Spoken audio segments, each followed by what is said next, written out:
जो ये बिल लाए हैं, it is a very small change जो मंत्री महोदय ने इस सदन में लाए हैं. Every single member of this house has supported this bill. Sir, बहुत साधारण सा ये बिल है और चेंजेस ये बहुत सालों से अपेक्षित था. जो एडवोकेट्स भी अपने जिले में काम करते हैं, जो जिनसे हमसे बात करते हैं, हमारी डिस्कशन होती है. एक ट्राइबल क्षेत्र से, जहां मेरा क्षेत्र ट्राइबल पड़ता है, दारनी मेलघाट से, जब एक आधा किसान आता है या एक्सीडेंटल केस होता है या फार्मर्स की लैंड के कंसर्न होता है फॉरेस्ट के साथ या उनके आपसी फैमिली के प्रॉब्लम्स में, जब वो किसान प्लेन पट्टे पे आके कोर्ट में जाता है, कोर्ट में जाने के बाद वो इतना अनएजुकेटेड है कि उसे हर चीज समझाना बहुत मुश्किल है. तब उनका ट्रैपिंग का जो मामला आता है, जो कोर्ट में पहुंचते बराबर, गेट के पहुंचते बराबर वो वहां पे ट्रैप कर लेते हैं. किसान की जो फार्मर्स की लैंड है या एक्सीडेंटल केस है, तीसरी पीढ़ी आने तक वो सॉल्व नहीं होती है सर.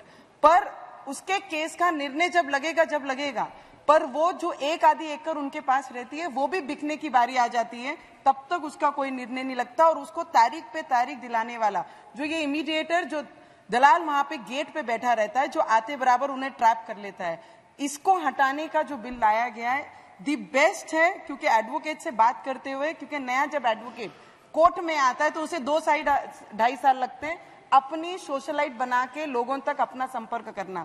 तो ये वहां पर ही एडवोकेट को जितने पैसे जाते नहीं है, उससे कई ज्यादा ये बिचौलिया उनसे ले लेता है. और इसमें नुकसान होता है जो गरीब, जो आदिवासी परिवार के लोग जाते हैं अपने केस लेके, या किसान के जो पानधान रास्ते होते हैं, हमारे मराठी में पानधान कहते हैं, पगड़ी रास्ता मुझे कहते हैं लगता है, तो वो रास्ते पे जो वाद होते हैं बहुत सालों तक चलते हैं, उसमें उसके किसान की खेती बिक जाती है, पर निर्णय वो बिचौलिया लगने नहीं देता है. और ये हटाकर मुझे लगता है डायरेक्टली जो गरीब वर्ग है, जिन्हें इसकी ज्यादा आवश्यकता है, वो ऐसे किसानों को, ट्राइबल क्षेत्र में रहने वाले लोगों को बहुत ज्यादा डायरेक्ट फायदा होगा.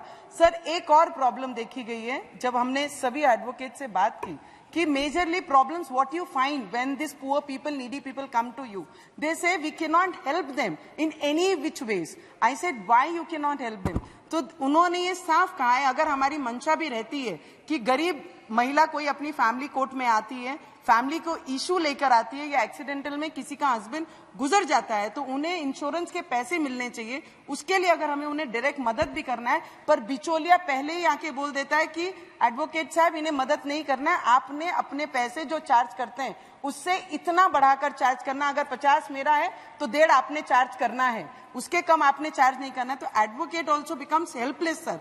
पर उस दौरान sir it is very important, और वो बिचौलिया इतना फेमिलियर हो जाता है वो परिवार के साथ कि अगर हस्बैंड गुजर जाता है एक्सीडेंट में या एनी विच वेज कि डिवोर्स का कोई विषय चलता है, तो वो इतना फेमिलियर हो जाता है, फीमेल के पास पैसे नहीं रहते हैं देने के लिए, तो वो उनका मिस यूज करती है वो फीमेल का, वो बिचौलिए.